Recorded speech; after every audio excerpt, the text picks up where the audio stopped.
राधे राधे। लड्डू गोपाल भक्ति चैनल पे आप सभी का स्वागत है। तो आज हम जानेंगे महाराज जी के मुख से, उनके प्रवचन से, कि अगर हम लोग किसी को दान पुण्य आदि देते हैं तो अगर उसका वो सदुपयोग करे या उसके बुरी चीज़ों में उसके दान पुण्य का पैसे अगर देते हैं तो किसी गंदे चीज़ में अगर वो उसको व्यर्थ करे तो उससे आपको पाप मिलता है कि या उसको पाप मिलता है। तो चलिए महाराज जी के मुख से सुनते हैं। महाराज जी, जब हम किसी को दान करते हैं और व्यक्ति उस दान का गलत उपयोग करता है तो उसकी गलती का इसीलिए कहा गया है कि दान पात्र को देख कर दे। कुछ दान होते हैं जिसमें पात्रता नहीं देखी जाती। जैसे कोई प्यासा है, अब कौन है, हमें कोई मतलब नहीं, पानी पिला देना है। भूखा है, कुछ नहीं देखना कौन है क्या है, कुछ नहीं देखना, भोजन पवा देना। कोई ठंडी में कांप रहा है, कुछ नहीं देखना, उसे वस्त्र दे दो। कोई बीमारी से परेशान है, कुछ नहीं देखना कौन है क्या नहीं, उसकी औषधि करा दो। कुछ ये सेवाएं हैं जो बिना विचार किए कर देनी चाहिए। अब जैसे रुपया देना है, अब होश में, वो रुपये का शराब पिएगा कि व्यभिचार करेगा कि जुआ खेलेगा। अगर वो शराब पीता, व्यभिचार करता है, जुआ खेलता है तो आप उसके भागीदार बनेंगे, आप भी नरक जाएंगे। और अगर वो धन आपका भगवान की सेवा में, संत सेवा में, अच्छे कार्यों में लगा तो आपकी उन्नति होगी। हम दान इसीलिए देते हैं कि हमारा मंगल हो, तो रुपया बहुत होश से देना चाहिए। भोजन, औषधि, वस्त्र, जल हम किसी को भी दे सकते हैं, लेकिन रुपया जब देने की बात हो तब समझ जाना चाहिए कि अब हम देखें पात्र है कि नहीं, हमारे रुपये का सदुपयोग होगा कि नहीं होगा। हमें भोजन दे देना है, वस्त्र दे देना, उसको औषधि दे देना है, जल दे देना है, लेकिन रुपया देने में हमें थोड़ा विवेक की जरूरत है। हमारे रुपये का सदुपयोग होगा या दुरुपयोग, ये हम पहले जान लें तब हम रुपया दें। तो इसीलिए प्रायः लोग दान का विशेष लाभ नहीं ले पाते। उसमें दो कारण होते हैं। एक तो देहाभिमान होता है कि जो दान दिया उसे छपा दिया, उसे हजारों लोगों के कान तक पहुंच गया तो खत्म आपका पुण्य।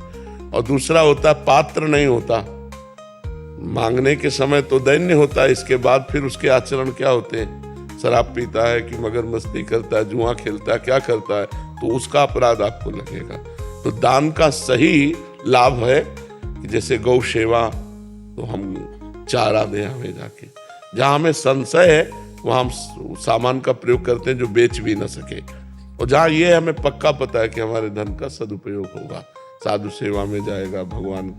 एक बार नैमी सारण्य के स्वामी नारदानंद सरस्वती, तो कानपुर की एक धनी बुढ़िया गई, स्वामी जी मैं बहुत गरीब आदमी हूँ, और वहाँ तो बहुत से संत रहते, सब संतों की सेवा करना चाहती, पर 1 रुपया हमारे पास है।